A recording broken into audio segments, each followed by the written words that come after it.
तो hello friends, welcome back to my YouTube channel. And आज हम बात करने वाले हैं जो एनपीसीआईएल की रिक्रूटमेंट है सेंट्रल रेलवे की, उसके बारे में। जो सेंट्रल रेलवे की आरआरसी रेलवे रिक्रूटमेंट सेल है, उसकी जो मुंबई सेंट्रल रेलवे है, उसका रिक्रूटमेंट का क्या प्रोसेस रहेगा, कैसे सिलेक्शन होगा, कब ओपनिंग है, कब जो है क्लोजिंग डेट है और क्या सिलेबस है, इसको पूरे अच्छे से जानेंगे। और ये इसका जो है नोटिफिकेशन को अच्छे से पढ़ लेंगे ताकि पता चल जाए कि किस तरीके से जो है एग्जाम होगा, क्या सिस्टम है। ठीक है।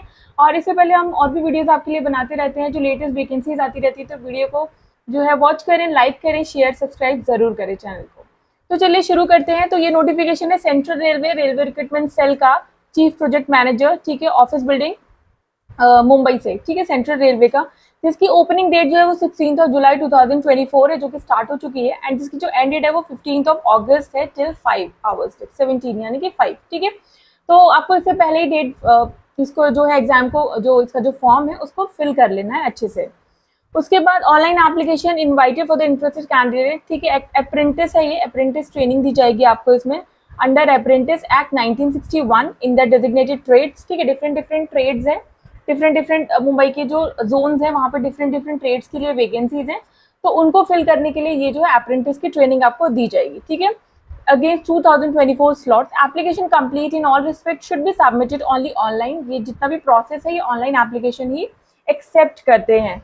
और इसकी जो टाइम है वो 5 आवर्स 5 बजे तक है। तो लास्ट डेट जो है 15 अगस्त 5 बजे तक ही आप इस फॉर्म को फिल कर सकते हैं। ठीक है। उसके बाद देखते हैं कि क्या है मोड ऑफ सिलेक्शन। तो सिलेक्शन जो होगा वो आपके मेरिट लिस्ट पे प्रिपेयर्ड होगी in respect candidates who apply against the notification. The merit list will be prepared on the basis of percentage of marks in matriculation, ठीक है, जो आपके 10th में मार्क्स आए होंगे उसके बेस पे, plus ITI makes a trade in which apprentice to be done, ठीक है। आपके पास ITI का डिप्लोमा होना चाहिए और 10th होनी चाहिए।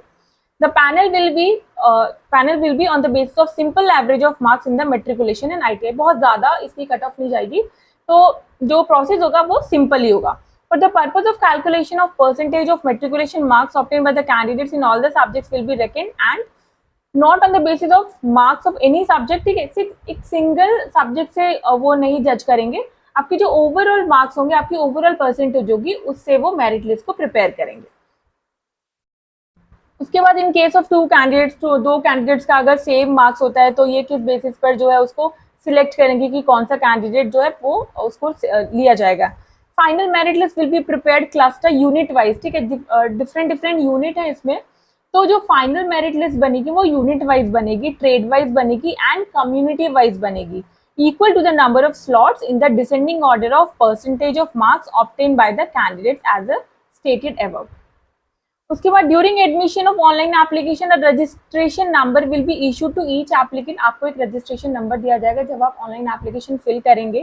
Candidate are advise to preserve और नोट देयर रजिस्ट्रेशन नंबर। आपको वो रजिस्ट्रेशन जब भी आप फिल करेंगे फॉर्म को, तो आपको वैसे भी जो फॉर्म फिल करते हो उसका पूरा एक बार प्रिंट आउट आपको अपने पास निकाल के रख लेना चाहिए फर्दर इन्वेस्टिगेशन के लिए।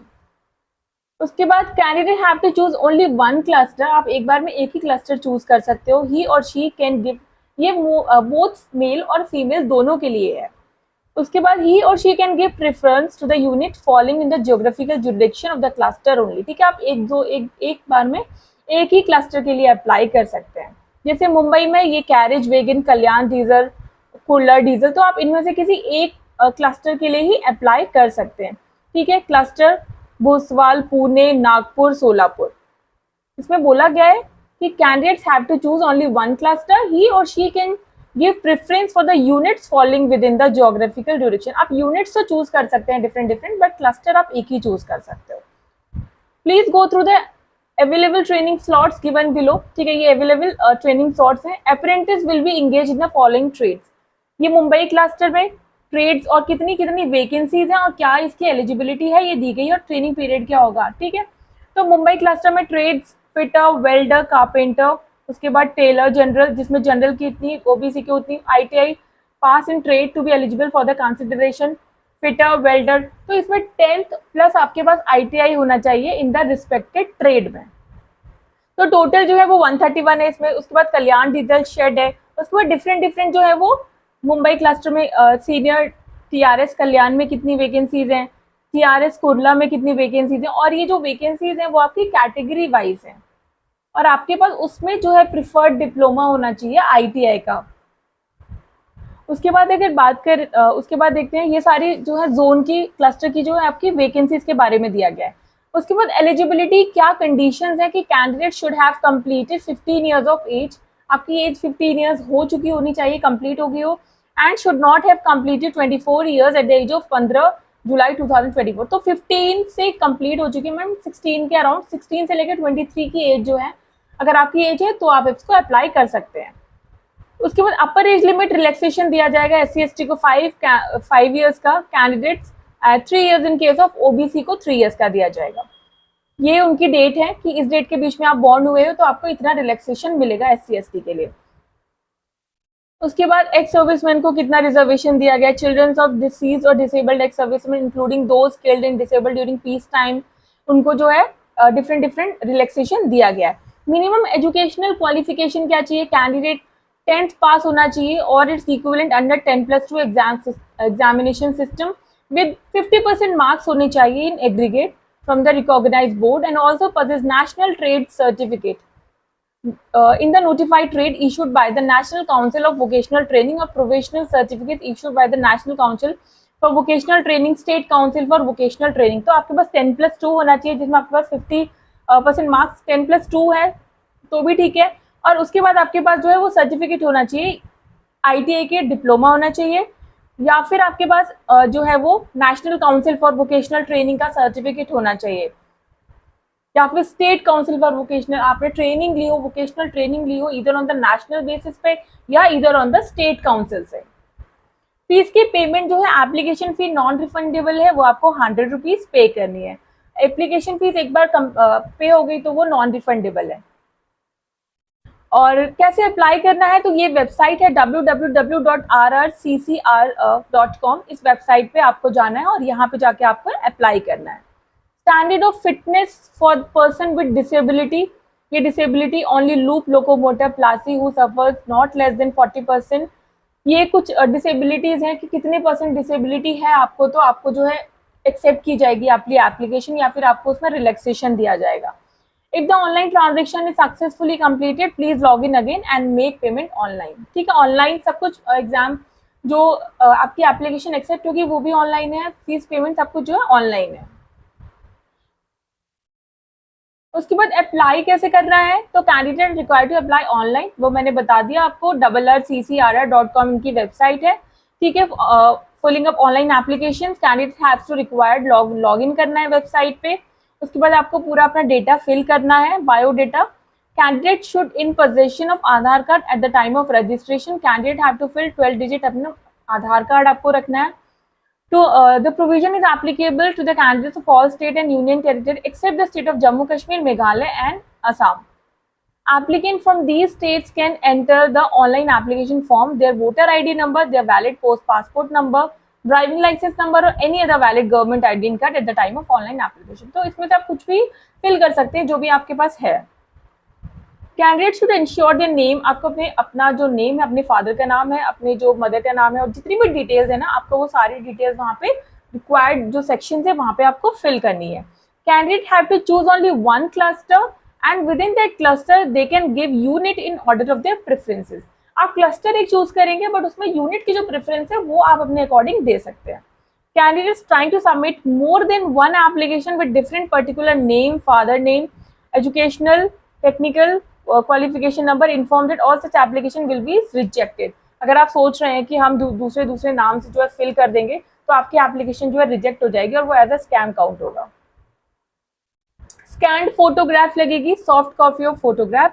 तो candidate required to upload their colour photograph, यहाँ पे कलर फोटोग्राफ आपको लगाना है जिसका साइज जो है 3.5 centimetre to 3.5 centimetre, take not later than 3 months. ठीक है, जो भी 3 मंथ्स का रिसेंट पासपोर्ट साइज फोटो है दैट टू कलर, वो आपको यहाँ पे लगाना है। ठीक है, उसका साइज JPG या फिर JPG फॉर्मेट में होना चाहिए, 100 DPI। Size of the file should be between 20 KB to 70 KB के अंडर होना चाहिए, within clear front view of the candidate without cap and sunglasses। ठीक है, candidates may note that RRC may at any stage reject the application for uploading old और unclear photograph, ठीक है, अगर आप अनक्लियर या ओल्ड फोटोग्राफ लगाते हैं तो आपका एप्लीकेशन रिजेक्ट हो सकता है। तो रीसेंट पासपोर्ट साइज फोटो लगाएं, कलर फोटो लगाएं, 20 to 70 केवी के बीच की जो है साइज वो रखें, तो आपका जो है एप्लीकेशन फॉर्म जो है वो रिजेक्ट होने के चांसेस कम होते हैं। स्कैन सिग्नेचर होना चाहिए। Candidates require to upload scan signature 3.5 to 3.5 JPG या फिर जेपीजी 100 डीपीआई, और जो साइज है, जो केबी का साइज है 20 to 30 केबी। आप जब भी अपने डॉक्यूमेंट अपलोड करते हैं तो आपको उन्हें फर्स्ट स्कैन कर लेना चाहिए, ठीक है, तो और वो क्लियर होने चाहिए विजन में। उसके बाद डॉक्यूमेंट क्या क्या लगेंगे, candidates require to upload the legible scan copy, SSC 10th का, आपकी जो 10th की मार्कशीट है उसकी आप स्कैन करके आपको अपलोड करना है। Certificate for the proof of date, 10th आपका डेट ऑफ बर्थ का जो प्रूफ है आप उसमें 10th का सर्टिफिकेट लगा सकते हैं। Consolidated marksheet of all semester of the trade in which applied a provisional national trade certificate indicating आपने जो डिप्लोमा किया है, आपने जो नेशनल ट्रेनिंग ली है, वोकेशनल ट्रेनिंग ली है, उसकी सारी मार्कशीट्स आपको यहाँ पे लगानी होंगी। National trade certificate issued by NCVT और provisional national trade certificate issued by NCVT और state council vocational training. Caste का सर्टिफिकेट लगाना है as mentioned in para 8.5। Disability certificate आपको लगाना है। तो जितने भी सारे सर्टिफिकेट जो मैंडेटरी हैं वो सारे आपको लगाने हैं। लास्ट डेट जो है वो 15 अगस्त है till 5। No physical copy of the application is required, even if it is revealed no cognizance will be given to it. Training period क्या रहेगा, ट्रेनिंग पीरियड रहेगा आपका 1 ईयर का। Act apprentice will be paid stipend as RBE number this dated, ठीक है। National and state certificate holder को 7,000 per month जो है वो दिया जाएगा, ठीक है। National and state certificate holder, आपने अपनी ट्रेनिंग ली है, नेशनल वोकेशनल ट्रेनिंग ली है या स्टेट से वोकेशनल ट्रेनिंग ली है, तो आपको 7,000 पर मंथ यहाँ पे स्टाइफंड दिया जाएगा। During the second year of the apprentice training there shall be an increase of 10%, ठीक है, 1 साल के बाद जो है 10% इंक्रीज हो जाएगा। If the prescribed minimum stipend amount and further 15% increase in the prescribed minimum stipend amount during the third year of apprentice training. Agreement करना होगा यहाँ पे। इसमें कहा है कि आपको नो हॉस्टल एकोमोडेशन दिया नहीं जाएगा। Selected candidates will have to take their own arrangement करना होगा आपको during their training as per apprentice act 1961 as they will be release on completion of the training. Agreement, यहाँ पे आपको एग्रीमेंट साइन करना होगा। Before commencement of the apprentice training in the designated trade the selected candidate has to enter into a contract apprentice training with the following provision. आपको यहाँ पे contract sign करना होगा। where the contract is terminated through failure on the part of the employer in carrying the terms of condition। अगर आप terms and conditions को follow नहीं कर पाते हैं तो आपको reject कर दिया जाएगा at any time। In the event of premature termination of contract apprentice for the failure of the parts of apprentice to carry out the terms and conditions, it is medical fitness in the case of selected candidate is minor then his or her guardian has to enter into a contract of apprentice with the employer। अगर आपकी as उतनी नहीं होती है तो आपके father को इस चीज़ की रिस्पॉन्सिबिलिटी, आपके जो गार्जियंस हैं उसको इस चीज़ की रिस्पॉन्सिबिलिटी लेनी होगी, उनसे कॉन्ट्रैक्ट जो है साइन करवाया जाएगा। मेडिकल फिटनेस, यहाँ पे मेडिकल फिटनेस होनी चाहिए as per the apprentice act जो है। फॉर एनी, अगर आपको कोई प्रॉब्लम है एप्लीकेशन फॉर्म फिल करने में तो ये इनकी ईमेल आईडी act.apprentice@rrccr.com, आप इस पर जाके अपना मेल कर सकते हैं अगर आपको किसी भी चीज़ में कोई इशू आ रहा है। ये कुछ इंपॉर्टेंट इंस्ट्रक्शंस हैं, वो आप जाके एक बार पढ़ सकते हैं। उसके बाद यहाँ पे जो है ये फॉर्म दिया हुआ है, फॉर्म फॉर कास्ट सर्टिफिकेशन। यहाँ पे डिफरेंट फॉर्म्स दिए गए हैं, the format of the certificate of other backward classes के लिए। तो ये सारे फॉर्म आपको फिल करने हैं, अपने पास निकाल कर रखने हैं और इनको फॉर्म को फिल करना है डेजिग्नेटेड जो ऑफिसर है उससे साइन कराने के बाद। तो आई होप वीडियो आपके लिए बहुत यूजफुल रही होगी और ऐसी वीडियोस हम आपके लिए लाते रहेंगे। और वीडियो अच्छी लगे तो चैनल को लाइक शेयर सब्सक्राइब जरूर कीजिएगा। तब तक के लिए नमस्ते।